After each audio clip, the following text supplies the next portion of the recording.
uJobe bazalwane wayengasho lamazwi kukhali ogani. Wayengasho lamazwi kukhona abantu abamshayela izandla.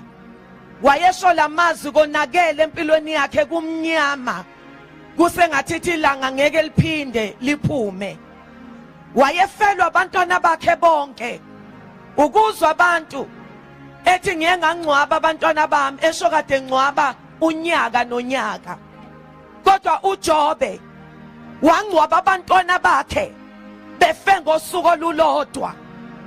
Kwafa yonke imfuyo nayo, kwaphela yonke into. Glory to Jesus.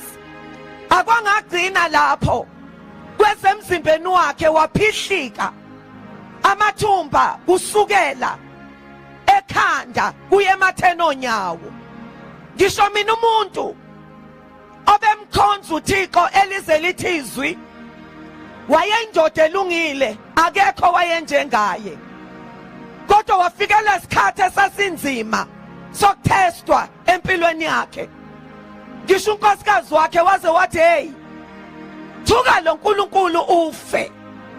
Wathi ukhulumiswa kwenkosikazi eyisukula, siyangimukela okuhle kodwa yini kuThixo. Glory to Jesus. Konakele bazalwane empilweni yakhe.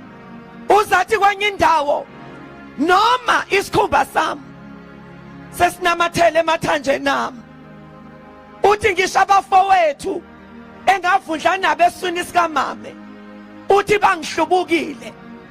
Uthi sengiyihlaya ngisho labantwana. Glory to Jesus. Uthi kodwa noma kunje ngiyazi ukuthi umhlengi wami ukhona.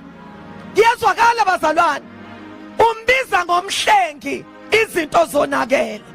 Glory to Jesus. uJobe bazalwane wafana nengane ethi shaywa uma wayo, kodwa ibalekele phansi kweziketi zakhe iyocasha kuye. Uthi noma angangibulala, kodwa still ngiyakwethemba yena.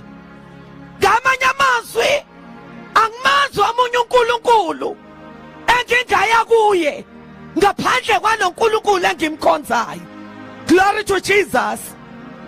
La sifunde khona encwadini yamakhosi, ungayifundela abanye bayayazi.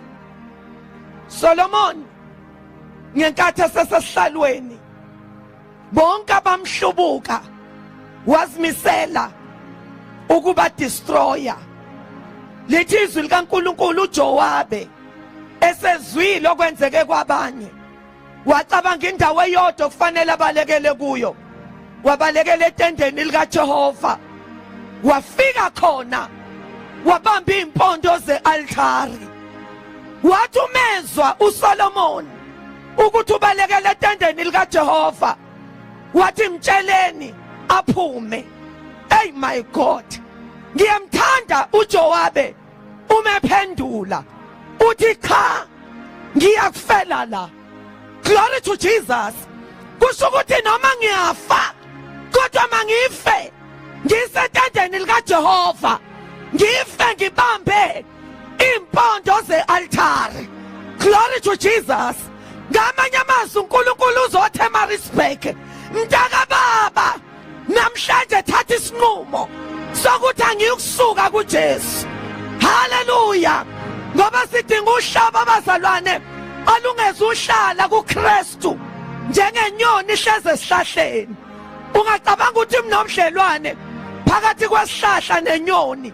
Uzobona ngoba abafana bejikjela amatshe ziyandiza inyoni zishiya isihlahla. Uma kubuka umlilo ziyandiza inyoni zishiya isihlahla. Hey, kodwa hlala kuJesu njengegatsha.